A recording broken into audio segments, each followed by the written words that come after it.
अल्हम्दुलिल्लाहि रब्बिल आलमीन वस्सलातु वस्सलामु अला सय्यिदिल मुरसलीन अम्मा बाद। बहुत से भाई समंदरी जानवरों के ताल्लुक से सवाल करते हैं कि क्या समुद्री जानवर सब के सब हलाल हैं या कुछ जानवर ऐसे भी हैं जो हराम हैं। ऐसे ही मछलियों के ताल्लुक से सवाल होता है कि क्या सारी की सारी मछलियां हलाल हैं या मछलियों की अक़साम में से कुछ मछलियां ऐसी भी हैं जो हमारे लिए हलाल नहीं हैं बल्कि हराम हैं। मिसाल के तौर पे वो मछलियां जिनकी कुचलियां होती हैं, जिनसे वो दूसरे जानवरों का शिकार करती हैं। तो गुजारिश ये है कि सही बात ये है कि सारे के सारे समुद्री जानवर हमारे लिए हलाल हैं और हर तरह की मछली हलाल है। अलबत्ता वो जानवर जो खुश्की में भी ज़िंदा रहते हैं तो उनके बारे में इख्तलाफ मौजूद है, लेकिन वो सारे के सारे जानवर जो सिर्फ पानी में ज़िंदा रहते हैं वो सब के सब हलाल हैं और उनमें कोई इस्तिस्ना नहीं है। अल्लाह रब्बुल इज़्ज़त कुरान हकीम में इरशाद फरमाते हैं, उहिल्ल लकुम सैदुल बहरी व तआमु, तुम्हारे लिए समंदर का शिकार भी हलाल है और तुम्हारे लिए समंदर का खाना भी हलाल है। समंदर के शिकार और खाने में क्या फ़र्क है? समंदर के शिकार से मुराद वो चीज़ें हैं जिन्हें समंदर से ज़िंदा हालत में पकड़ लिया जाए, और समंदर के खाने से मुराद वो चीज़ें हैं जिन्हें समंदर से मुर्दा हालत में पकड़ा जाए या जिन्हें समंदर खुद ही पानी के बाहर फेंक देता है, साहिल पे फेंक देता है और हम उन चीज़ों को मुर्दा हालत में पकड़ लेते हैं। तो ये दोनों तरह की चीज़ें अल्लाह रब्बुल इज़्ज़त ने हलाल करार दी हैं। दूसरे नंबर पे हमारे पास नबी अलैहिस्सलातु वस्सलाम का फरमान है कि हुवा तहूरु माउहु अल-हिल्लु मैततुहु। आपसे सहाबा किराम ने समंदर के पानी के ताल्लुक से पूछा तो आपने फरमाया समंदर का पानी पाक है और समुंदर का मुर्दार हलाल है।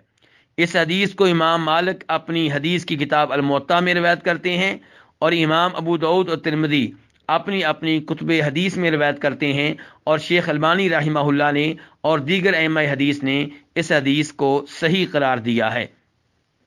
तीसरे नंबर पे हमारे पास वो रवायत है जिसमें यह आता है कि नबी अलैहिस्सलातु वस्सलाम ने सहाबा किराम को जिहाद के लिए भेजा और इन लोगों की क़यादत जनाब अबू उबैदा रज़ियल्लाहु ताला अन्हु फरमा रहे थे। इन लोगों के पास खाने पीने की चीज़ें ख़त्म हो गईं तो उन्होंने टेले जैसी एक बहुत बड़ी मछली देखी जिसे समंदर का पानी किनारे पर छोड़कर पीछे हट चुका था।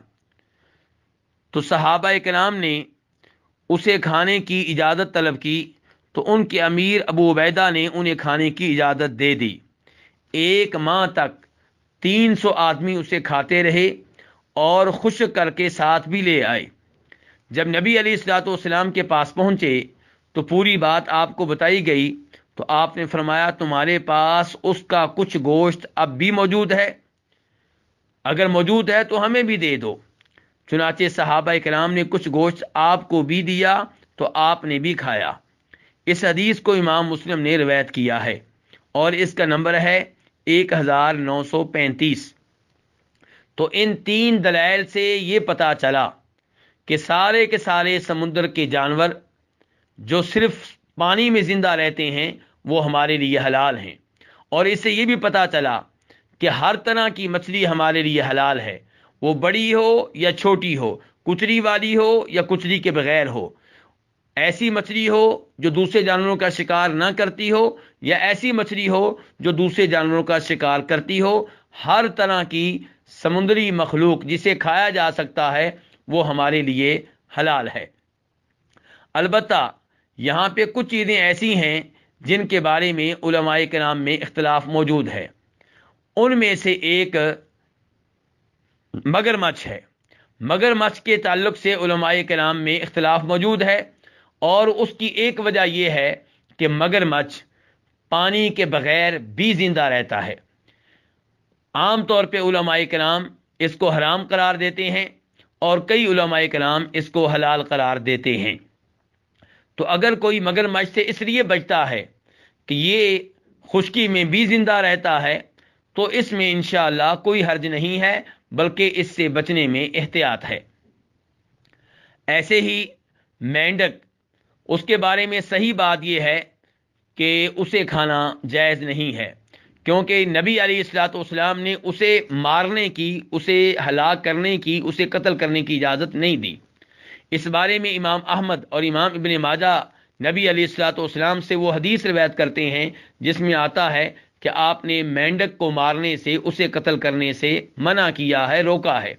اور علماء کرام کے ہاں اصول یہ ہے کہ ہر وہ چیز جس کو قتل کرنے سے، جس کو مارنے سے آپ نے روکا ہے، وہ ہمارے لیے حلال نہیں ہے، کیونکہ اگر اسے کھانا ہمارے لیے جائز ہوتا، درست ہوتا، تو آپ اسے مارنے کی، اسے قتل کرنے کی اجازت دیتے، لیکن آپ جب اسے مارنے سے روک رہے ہیں، اس کا مطلب یہ ہے کہ وہ ہمارے لیے حلال نہیں ہے۔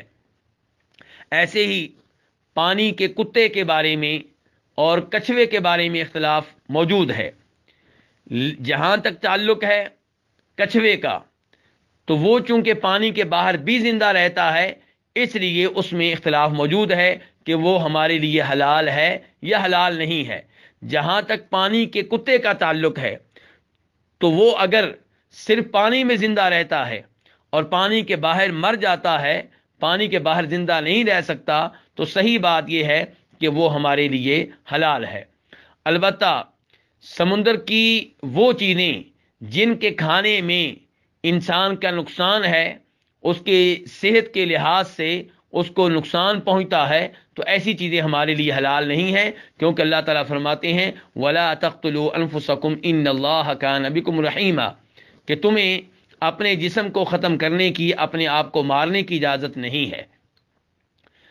تو وہ سارے سمندری جانور جو صرف پانی میں زندہ رہتے ہیں اور پانی سے باہر نکلیں تو مر جاتے ہیں، وہ ہمارے لیے حلال ہیں، اور مچھلیاں تمام کی تمام ہمارے لیے حلال ہیں۔